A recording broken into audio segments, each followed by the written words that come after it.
Hello friends, how are you? Happy new year. क्या दोस्तों आपको पता है सबसे पहले दुनिया पर यह 2021 का नव वर्ष कहां पर मनाया गया? भारत किस देश में 2021 में अपने नए दूतावास खोलेगा?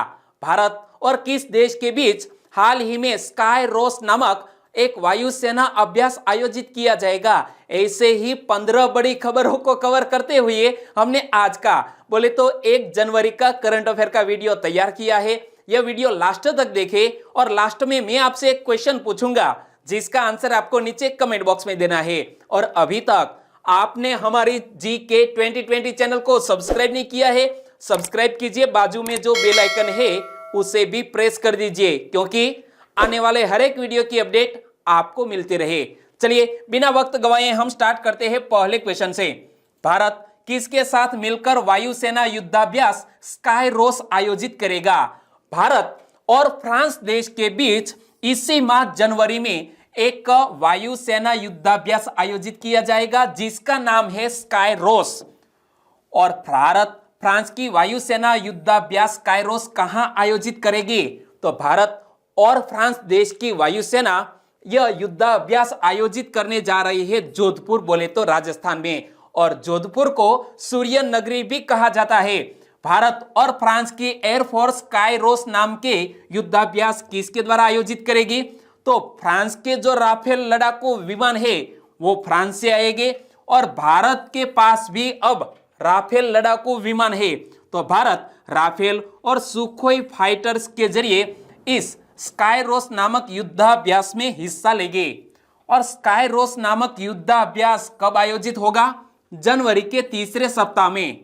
भारत गरुड़ युद्ध अभ्यास किसके साथ मिलकर आयोजित करता है? तो जिसके साथ हम यह स्काई रोस नामक युद्ध अभ्यास आयोजित करते हैं यानी कि फ्रांस देश के साथ ही भारत गरुड़ नामक एक युद्ध अभ्यास आयोजित करता है। यानी कि इस क्वेश्चन का सही आंसर है फ्रांस। तो यहां गरुड़ युद्धाभ्यास से जुड़े हुए और भी क्वेश्चन बन सकते हैं। पहला गरुड़ युद्ध अभ्यास कब आयोजित किया गया था? सन 2003 में मध्य प्रदेश के ग्वालियर में यह पहला गरुड़ युद्ध अभ्यास आयोजित किया गया था। और 1 से 12 जुलाई 2019 के मध्य भारत और किस देश की वायुसेनाओं के बीच संयुक्त युद्धाभ्यास गरुड़ 6 का आयोजन किया जा रहा है? तो 1 से 12 जुलाई 2019 में भारत और फ्रांस देश के बीच यह गरुड़ 6 नामक अभ्यास आयोजित किया गया। और गरुड़ 6 का आयोजन फ्रांस के वायुसेना बेस मॉन्ट डी मार्सन में किया गया। और गरुड़ 5 का आयोजन कहां किया गया?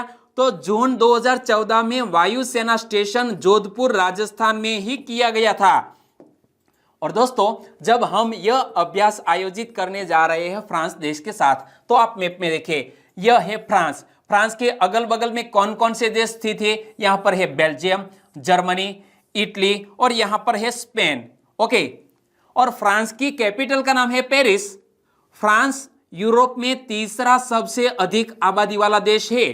फ्रांस के राष्ट्रपति है इमैनुअल मैक्रोन। और फ्रांस के प्रधानमंत्री कौन है? Jean Castex. और फ्रांस की करेंसी है यूरो, CFP फ्रांस। तो दोस्तों इसी तरह हर क्वेश्चन से जुड़े इंपॉर्टेंट फैक्ट मैं आपके सामने रखता हूं। हमारा यह तरीका आपको अच्छा लगता है, लाइक करना मत भूलिएगा। चलिए दूसरा क्वेश्चन है आपकी स्क्रीन पर। दुनिया में सबसे पहले नए साल का स्वागत कहां किया गया? दुनिया में सबसे पहले 2021 का स्वागत किया गया है यहां पर समोआ द्वीप पर। यानी कि इस क्वेश्चन का सही आंसर है समोआ। और यह एक जियोग्राफी से जुड़ी घटना है। यहां आप इमेज में देखिए, यहां है इंटरनेशनल डेट लाइन, यानी कि यहां इंटरनेशनल डेट लाइन से यहां पर पड़ता है यदि सोमवार तो यहां पर है मंगलवार। यानी कि यहां पर मंडे है तो यहां पर ट्यूसडे सबसे पहले आता है। तो यहां पर इंटरनेशनल डेट लाइन के करीब है यहां पर समोआ द्वीप और वहां पर सबसे पहले 2021 का आगमन होता है। और यहां से आगे बढ़ते हुए यहां पर है न्यूजीलैंड। न्यूजीलैंड के बाद नया साल आएगा ऑस्ट्रेलिया में। ऑस्ट्रेलिया के बाद हमारे एशिया की बात करें तो जापान, उत्तर दक्षिण कोरिया और यहां से आगे बढ़ते हुए आएगा हमारे भारत देश में। तो इसी तरह जिस तरह टाइम आगे बढ़ता जाएगा उसी तरह वहां पर नया साल मनाया जाएगा। तो देखो मैं पूरी घटना को आपके सामने रखने का प्रयास करता हूं। दुनिया में सबसे पहले नए साल का स्वागत समोआ, क्रिसमस आइलैंड, किरिबेती में किया गया। यहां पर आप देख सकते हैं यह है समोआ। और यहां भारतीय समयानुसार 31 दिसंबर की शाम 3:30 बजे नया साल शुरू हो गया। यानी कि कल ही जब हमें 31 दिसंबर थी तब शाम को 3:30 पर यहां पर नया साल शुरू हो गया था। और इसके बाद न्यूजीलैंड, रूस और कुछ हिस्सों में ऑस्ट्रेलिया में नए साल का स्वागत किया गया। तो मैंने आपको मैप में समझाया, यहां पर समोआ द्वीप, यहां पर सबसे पहले आएगा न्यूजीलैंड, यहां पर आएगा ऑस्ट्रेलिया, और ऑस्ट्रेलिया से यहां जापान, साउथ कोरिया, चाइना, और हमारे भारत देश में सबसे पहले सूर्योदय कहां पर होगा, तो वहां पर ही अरुणाचल प्रदेश में। तो एशियाई देशों की बात की जाए तो जापान और दक्षिण कोरिया में सबसे पहले नए साल का स्वागत किया गया। और जापान और दक्षिण कोरिया में भारत के समय के मुताबिक 31 दिसंबर की रात 8:30 बजे नव वर्ष प्रारंभ होगा। तीसरा क्वेश्चन, प्रधानमंत्री ने वीडियो कॉन्फ्रेंसिंग के माध्यम से अखिल भारतीय आयुर्विज्ञान संस्थान यानी कि एम्स की आधारशिला कहां रखी? हमारे प्रधानमंत्री श्री ने वीडियो कॉन्फ्रेंसिंग के जरिए हाल ही में एम्स की आधारशिला रखी है गुजरात के राजकोट में। यानी कि इस क्वेश्चन का सही आंसर है राजकोट। अखिल भारतीय आयुर्विज्ञान संस्थान एम्स राजकोट की बात करें तो इनसे जुड़े हुए और भी क्वेश्चन बन सकते हैं। एम्स के लिए कितनी जमीन आवंटित की गई है? 201 एकड़ जमीन पर बनेगा यह एम्स। एम्स के निर्माण पर कितने करोड़ रुपए की अनुमानित लागत आएगी? 1195 करोड़ लागत आएगी इस एम्स को निर्मित करने में। यहां आप देख सकते हैं इमेज में। और एम्स का निर्माण कब तक पूरा हो जाने की संभावना है? वर्ष 2022 के मध्य तक यह एम्स का निर्माण हो जाएगा। और एम्स राजकोट की अत्याधुनिक सुविधाओं की बात करें तो इस एम्स अस्पताल में 750 बिस्तरों वाला अस्पताल होगा, 30 बिस्तरों का एक आयुष ब्लॉक होगा। इसमें MBBS पाठ्यक्रम के लिए 125 सीटें प्रोवाइड की जाएगी और नर्सिंग प्रशिक्षण के लिए 60 सीटें होंगी। और बात करते हैं जब राजकोट में स्थापित इस एम्स की, तो राजकोट की भी कुछ खास बात है। क्या? राजकोट सौराष्ट्र राज्य की पूर्व राजधानी के रूप में प्रसिद्ध है और राजकोट को 1620 में ठाकुर शाही विभोजी अजोजी जडेजा जामनगर शाही वंशज के राजा द्वारा इसे स्थापित किया गया था। और गांधी का डेला इमेज में देख सकते हैं, तो यह है कब्बा गांधी नो डेलो એવું લખ્યું છે। तो गांधी का डेला गांधी का पुराना घर है जहां अब गांधी स्मृतियां बसी हुई है। और करमचंद गांधी महात्मा गांधी जी के पिता, जिन्हें काबा गांधी के नाम से जाना जाता था। क्या? काबा गांधी के नाम से जाना जाता था। चौथा क्वेश्चन, हाल ही में सुर्खियों में रहा निकिता खाकीमोव का संबंध किस खेल से है? निकिता खाकीमोव एक जाने माने बैडमिंटन शटलर और वो रूस देश के हैं। और हाल ही में सुर्खियों में क्यों आए? क्योंकि बैडमिंटन वर्ल्ड फेडरेशन यानी कि BWF ने रूसी शटलर निकिता खाकीमोव पर सट्टेबाजी, छेड़खानी और अनियमित मैच परिणामों के आरोप में 5 साल का प्रतिबंध लगाया है। और खाकीमोव रूस पुरुष टीम का हिस्सा था जिसने 2020 यूरोपीय टीम चैंपियनशिप में कांस्य पदक जीता था। और बैडमिंटन वर्ल्ड फेडरेशन ने जब 5 साल का बैन लगाया है तो BWF का हेडक्वार्टर मलेशिया के कुआलालंपुर में स्थित है। BWF की स्थापना 5 जुलाई 1934 को हुई और BWF के वर्तमान अध्यक्ष कौन है? Paul Erik Hoyer Larsen. Paul Erik Hoyer Larsen BWF के वर्तमान चेयरमैन। पांचवा क्वेश्चन, 2020 तक के आंकड़ों के अनुसार किस राज्य की पुलिस सेवा में सर्वाधिक घोड़े और ऊंट है? हाल ही में एक आंकड़ा सामने आया है और गुजरात राज्य की पुलिस सेवा में सर्वाधिक घोड़े और ऊंट है। यानी कि इस क्वेश्चन का सही आंसर है गुजरात। तो भारत में 2300 से अधिक कुत्ते और 1415 घोड़े पुलिस को सेवा दे रहे हैं। इस मामले में गुजरात सबसे पहले पायदान पर है और फिर इसके बाद उत्तर प्रदेश और तीसरे स्थान पर होता है महाराष्ट्र। तो पुलिस अनुसंधान एवं विकास ब्यूरो द्वारा जारी किए गए जनवरी 2020 के आंकड़ों के अनुसार गुजरात पुलिस की सेवा में सर्वाधिक घोड़े और ऊंट है। महाराष्ट्र पुलिस की सेवा में सर्वाधिक स्नीफर डॉग्स है तथा उत्तर प्रदेश पुलिस की सेवा में सर्वाधिक ट्रैकर डॉग्स है, यानी कि सर्वाधिक tracker dogs Uttar Pradesh police सेवा में, स्नीफर डॉग्स महाराष्ट्र पुलिस सेवा में, घोड़े और ऊंट गुजरात पुलिस सेवा में। और राज्यों और केंद्र शासित प्रदेशों में गुजरात पुलिस की सेवा में सर्वाधिक 574 जानवर है। इसके बाद उत्तर प्रदेश पुलिस की सेवा में 428, महाराष्ट्र पुलिस की सेवा में 298 और मध्य प्रदेश पुलिस की सेवा में 244 जानवर है। और जब बात करते हैं गुजरात की, तो गुजरात के पुराने फैक्ट आपको तो याद है, जैसा कि गुजरात की कैपिटल का नाम है गांधीनगर, गुजरात के वर्तमान राज्यपाल है आचार्य देवव्रत और गुजरात के वर्तमान चीफ मिनिस्टर है विजयभाई रूपाणी। लेकिन आज कुछ नया सीख ले तो ऐतिहासिक तथ्यों के अनुसार गुजरात में स्थित लोथल हमारे देश का प्रथम पोर्ट सिटी यानी कि बंदरगाह शहर कहा जाता है। किसे? लोथल को। और ऋग्वेद के अनुसार कुल 12 ज्योतिर्लिंगों में से पहला ज्योतिर्लिंग सोमनाथ है, जो कि गुजरात राज्य के वेरावल शहर के पास स्थित है। और सोमनाथ से जुड़ा हुआ एक और क्वेश्चन कल के ही करंट अफेयर में मैंने आपको बताया था कि सोमनाथ जो एक प्राचीन मंदिर है, तो इस मंदिर के नीचे 3 मंजिला इमारत होने का दावा हमारे पुरातत्व विभाग ने किया है। तो कल के वीडियो में मैंने आपको इसके बारे में डिटेल में बताया था।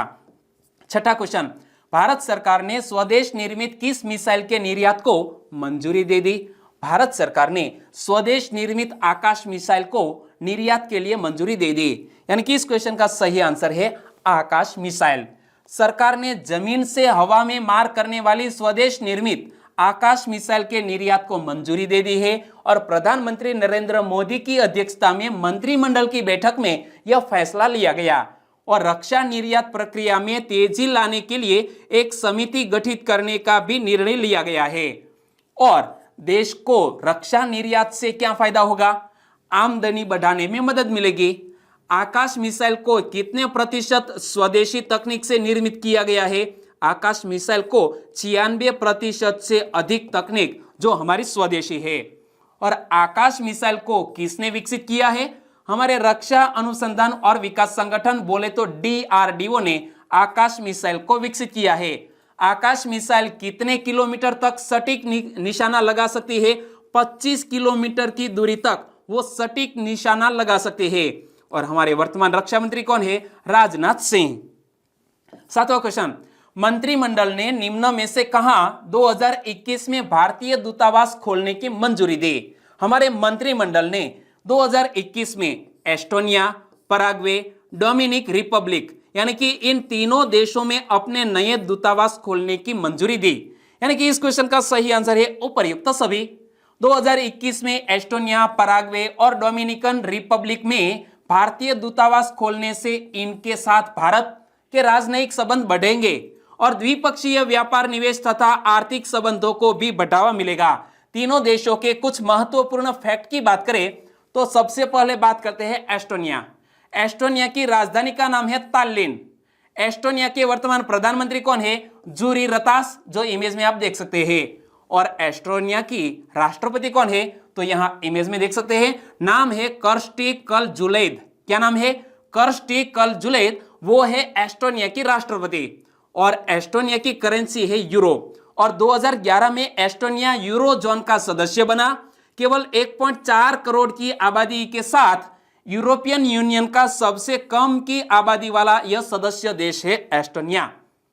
और दूसरा देश जहां पर हम 2021 में दूतावास खोलने जा रहे हैं वो है पराग्वे। यहां आप मैप में देख सकते हैं, दक्षिण अमेरिका में स्थित है यह पराग्वे। यहां पर उत्तर अमेरिका, यहां पर यह दक्षिण अमेरिका पराग्वे। पराग्वे की राजधानी का नाम है अनसुनसियोन। अनसुनसियोन। पराग्वे के राष्ट्रपति कौन है?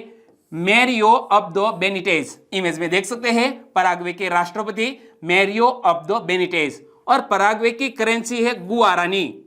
और पराग्वे गणराज्य का नाम पराग्वे नदी के नाम पर रखा गया था।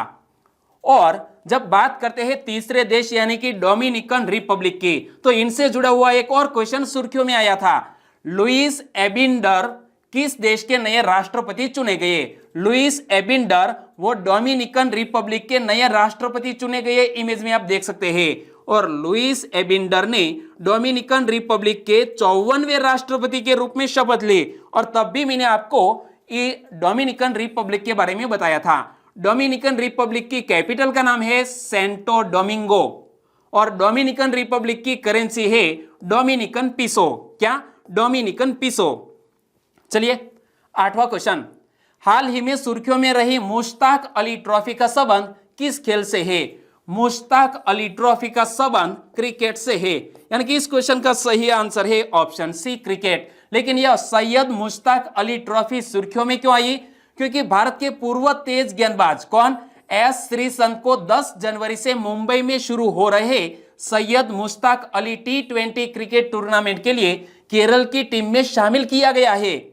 मैच फिक्सिंग के आरोप में 7 साल का प्रतिबंध झेल चुके श्रीसंत का यह पहला टूर्नामेंट होगा और संजू सैमसन केरल की टीम के कप्तान होंगे। 9वां क्वेश्चन, हाल ही में एक आत्मनिर्भर भारत का निर्माण नामक बुकलेट किसने जारी की? एक आत्मनिर्भर भारत का निर्माण नामक बुकलेट जारी की है रेल मंत्रालय ने, यानी कि इस क्वेश्चन का सही आंसर है rail department, rail ministry. Rail मंत्रालय ने वर्ष 2020 में रेल मंत्रालय की उपलब्धियों की एक बुकलेट जारी की है जिसका शीर्षक है एक आत्मनिर्भर भारत का निर्माण। इस पुस्तिका में वर्ष 2020 में भारतीय रेल की महत्वपूर्ण उपलब्धियों और पहलों को शामिल किया गया है और पुस्तिका का हिंदी और अंग्रेजी संस्करण रेल मंत्रालय की वेबसाइट indianrailways.gov.in पर उपलब्ध है। और जब बात करते हैं रेल मंत्रालय की, तो रेल मंत्रालय से जुड़े यह फैक्ट आपको याद रखने चाहिए, अक्सर यहां से क्वेश्चन पूछ लिए जा सकते हैं। रेल मंत्रालय यानी कि हमारे रेल मंत्री कौन है? पीयूष गोयल। और रेल बजट का आम बजट में विलय कब किया गया था? 1 फरवरी 2017 को।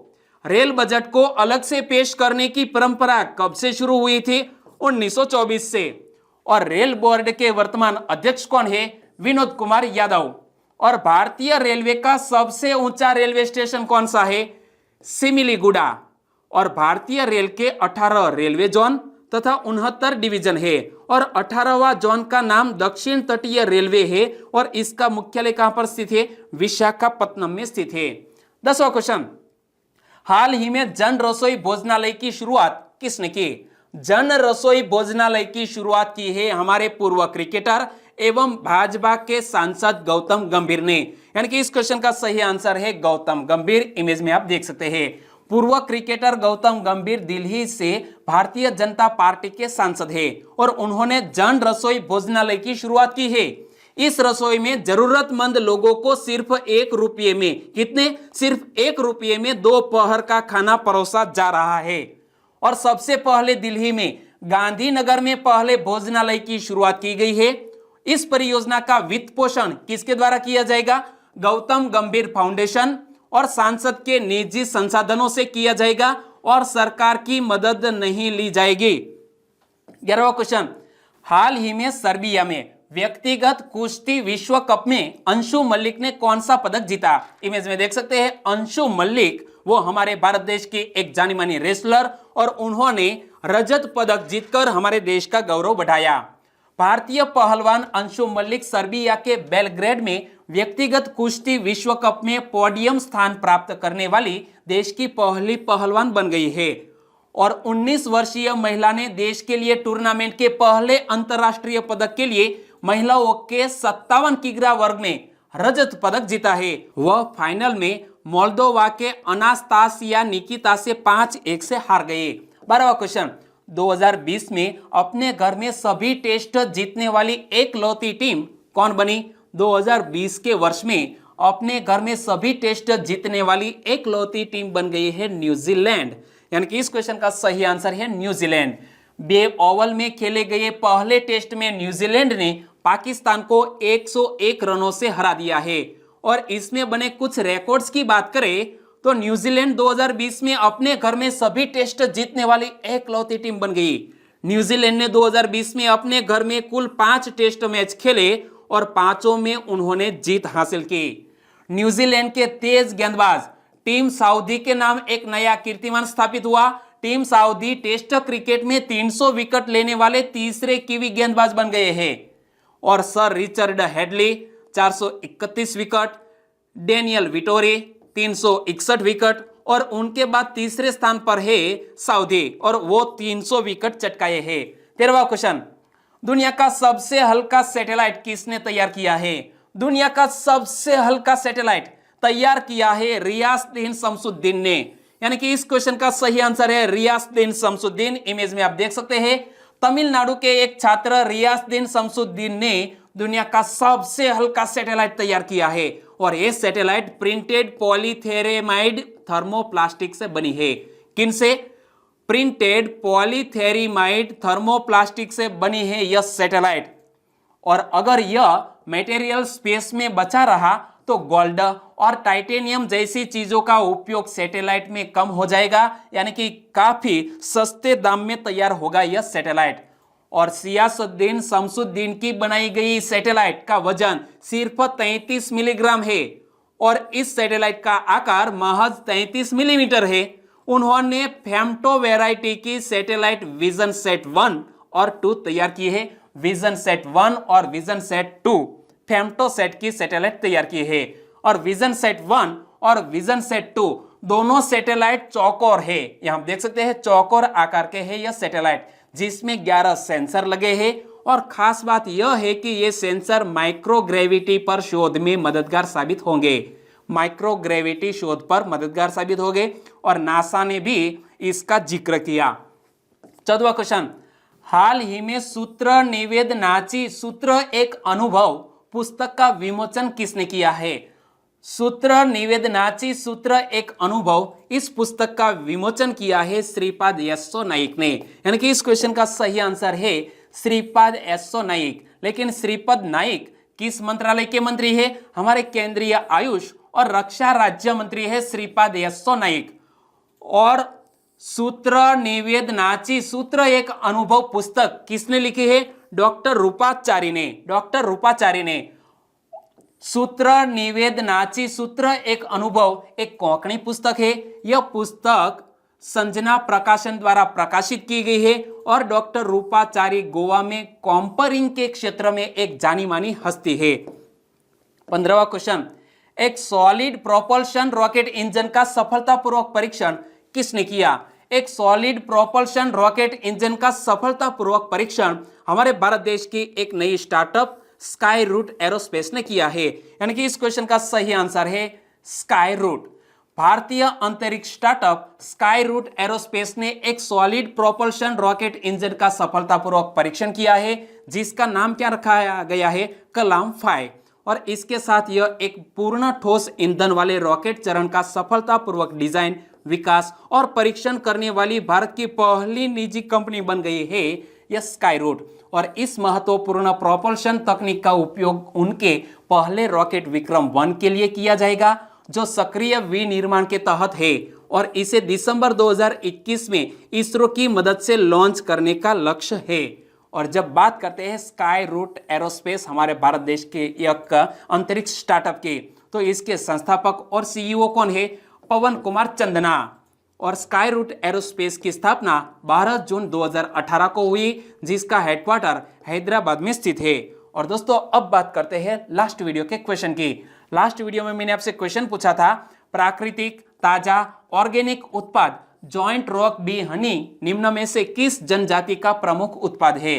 Joint rock bee Honey Malayali जनजाति का एक प्रमुख उत्पाद है, और हाल ही में ट्राइफेड ई मार्केट प्लेस पर उसको लॉन्च किया गया। और इस क्वेश्चन का लगभग सभी दोस्तों ने सही आंसर दिया है। उनमें से कुछ सब्सक्राइबर फ्रेंड के नाम लेना चाहूंगा। वो है कुमार उपेश शाह, चौधरी अशोक भाई, टेलर कश्यप, मुकेश राठवा, प्रवीणा भारदा, आरबी एंटरप्राइजेस, गोहिल अरविंद कुमार, शालू राजभार, ठाकुर नरसिंह, दीपिका पारगी, नितेश कुमार, आर्मी लवर्स, गामित हिरेन, मीत वाणिया, अभिषेक वर्मा जी, हरेंद्र सोलंकी, रविंद्र भानवर, अंजू राठवा, चौहान चेतन सिंह, पूजाबा एस जाडेजा, मकवाणा सुलोचना, अमित कुमार, किंजल सोलंकी, वेचत राठवा। इन सभी दोस्तों ने इस क्वेश्चन का सही आंसर दिया। सभी दोस्तों को सही आंसर देने के लिए बहुत बहुत धन्यवाद। और आज के वीडियो का क्वेश्चन ए रहा स्क्रीन पर। भारत का सबसे पहला चरखे वाला तिरंगा कहां फहराया गया था? भारत का सबसे पहला चरखे वाला तिरंगा कहां फहराया गया था? कल का वीडियो आपने देखा है तो आंसर तो बिल्कुल पता है, तो आंसर लिखना मत भूलिएगा। और एक बार आप आंसर लिख देंगे फिर आप उसे कभी नहीं भूलेंगे। और आज का वीडियो आपको कैसा लगा? अच्छा लगा, हेल्पफुल लगा तो हमारे इस चैनल को सब्सक्राइब कीजिए और आपके दोस्तों को फेसबुक, व्हाट्सएप और टेलीग्राम के जरिए इस वीडियो की लिंक शेयर कीजिए। जब आपके सामने मैं 4.5-5 घंटों की कड़ी मेहनत के बाद जब यह वीडियो आपके सामने रखता हूं तो उनके बदले में मैं आपसे एक छोटी सी उम्मीद रखता हूं। वीडियो की लिंक शेयर कीजिएगा। कल मिलेंगे एक नए करंट अफेयर वीडियो के साथ। तब तक के लिए टेक केयर एंड जय हिंद।